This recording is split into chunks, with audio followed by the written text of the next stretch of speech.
আসসালামু আলাইকুম। আমি জান্নাত হিমু আপনাদের সাথে আছি।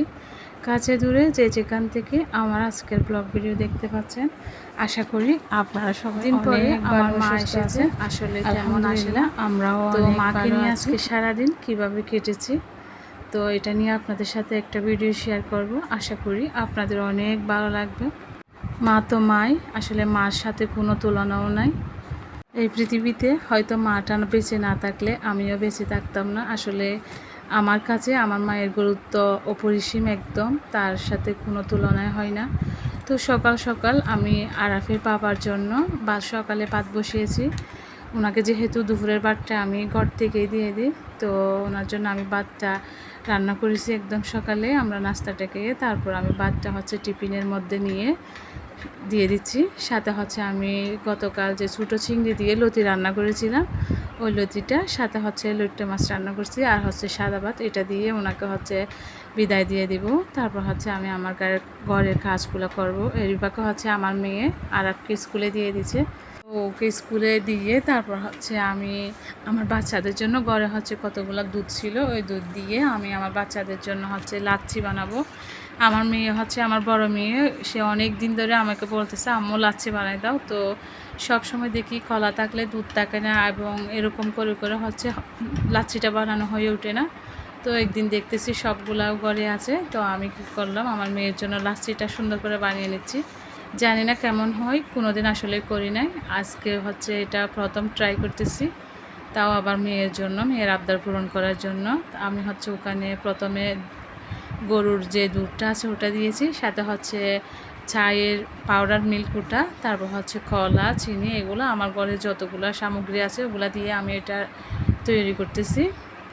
জানি না কেমন হয়, আল্লাহর হাতে, আল্লাহ তাআলা হয়তো মজা করে দিতে পারে। তো এগুলো সব মিশ্রণ আমি ব্লেন্ডার জগের মধ্যে দিয়ে এটা ভালো করে ব্লেন্ডার করে নিব। ব্লেন্ডার একবার করেছি যখন কলাটা দলা পেকে আছে, ভালো করে এটা মিক্স হয় নাই। শেষের বার আমি যখন দিয়েছি একদম এটা পানির মতো মিক্স হয়ে গেছে। এত খারাপ হয় নাই, আপনারাও অবশ্যই বাসায় ট্রাই করবেন। আসলে এটা অনেক মজা হয়েছে, ঘরোয়া উপকরণে না, বাজারের কেনার যেগুলো লাচ্ছি আছে এগুলোর চাইতে আসলে অনেক স্বাস্থ্যসম্মত এটা হয়েছে। তো এটা আমার বাচ্চারা খুব মজা করে খাইছে। ওদেরকে মজা লাগার জন্য আমি সুন্দর গ্লাসে ওদেরকে সার্ভ করেছি। ওরা গ্লাসগুলোতে নিয়ে সুন্দর করে একদম মজা করে খাইছে। আমার ঘরে স্ট্রো নেই, যদি স্ট্রো থাকতো তাহলে এটা আরও অনেক ওদের পছন্দ হতো। আমি এখন ওদেরকে এটা সুন্দর করে দিয়ে দিব। আমি এই কাজগুলো করতে করতে আমার মা ওইদিকে আমার রান্নার যে কাজ আছে ওই কাজগুলো সেরে দিচ্ছে। আসলে মা তো মায়ের সাথে তো আসলে কোনো তুলনা হয় না। আমার মা যখনই আসে তখনই আমার রান্নার কাজে সাহায্য করে। অনেক ওনাকে অনেক বারণ করি, তারপরে করে দেয়। তো আমার মা গতকাল আসার সময় আমার জন্য কচু শাক আনছে, আমাদের বাড়ির এগুলা। তো এগুলো অনেক মজা হয়। গতকাল রাতে আরাফের বাবা কচুর মুখি এনেছিল, সাথে ইলিশ মাছ দিয়ে রান্না করার জন্য। এগুলো টমেটো, তারপর এই তো কচু শাকগুলো আমি মাসকলাইয়ের ডাল দিয়ে রান্না করব। তারপর সাথে কচুর মুখি দিয়ে ইলিশ মাছ দিয়ে রান্না করব। আমি ইলিশ মাছটা কোনো ফ্রিজ থেকে বের করি নাই, ওটা আমি বের করে পানিতে ভিজিয়ে নিচ্ছি। আসলে মা আসলে কত যে আনন্দ লাগে এই পৃথিবীতে হয়তো মেয়েরাই বুঝে। তো আমার বাচ্চারাও অনেক খুশি তার নানিকে পেয়ে। এমন আসে না, আসলে অনেক দিন কল করতে করতে ওনাকে বলে তারপর আসছে। আবার আসলেও একদিন বা সকাল আসলে বিকালে চলে যায়, রাখতে পারি না, এরকম করে আসে, এরকম করে চলে যায়। আসলে আমার বাবাও যেহেতু অসুস্থ, তো থাকতে পারে না। এখন আমার মা সুন্দর করে আমাকে মাছগুলা কেটে ধুয়ে দিচ্ছে। মাটা দুনিয়াতে আছে বিদায় হয়তো আমাদের আলো এখনও জ্বলতেছে। জানি না মা ছাড়া আসলে মেয়েরা কেমন থাকে। আল্লাহ পৃথিবীর প্রত্যেক মা বাবাকে বাঁচিয়ে রাখুক, এটা আল্লাহর কাছে দোয়া করি।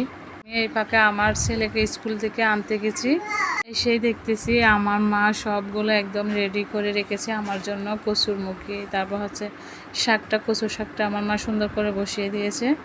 তারপর আমি এসে ইলিশ মাছ যেগুলো ফ্রাই করবো ওগুলো ফ্রাইতে বসাই দিয়েছি। তারপর কচুর মুখিটা বসাই দিয়েছি। এই তো আমার মায়ের এটা শাকটা এদিকে এসে বসাই দিছে। মার সুরটা আসলে অনেক মধুর হয়।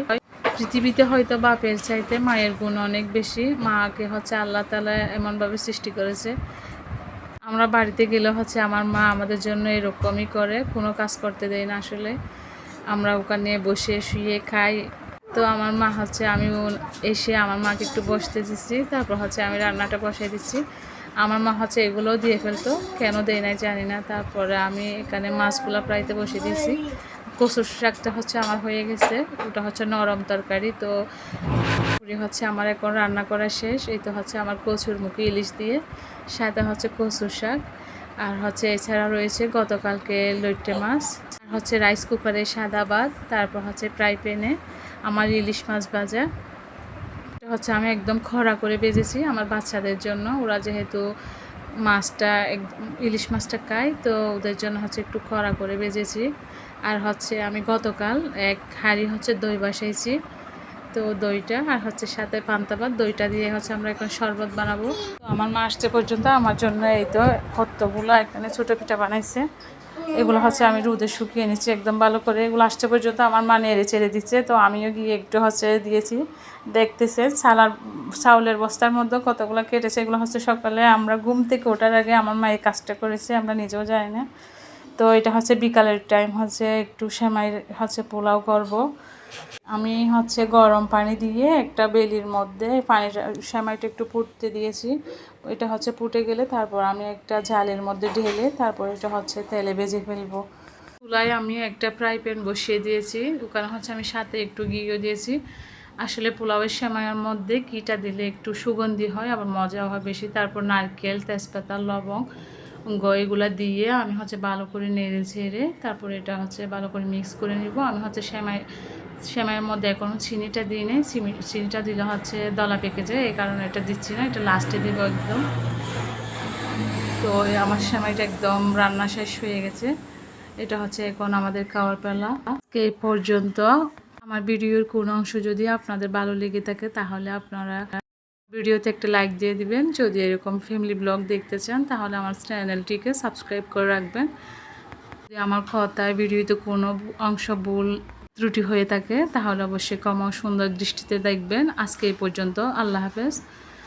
দেখা হবে অন্য একটি ব্লগ ভিডিওতে। আসসালামু আলাইকুম।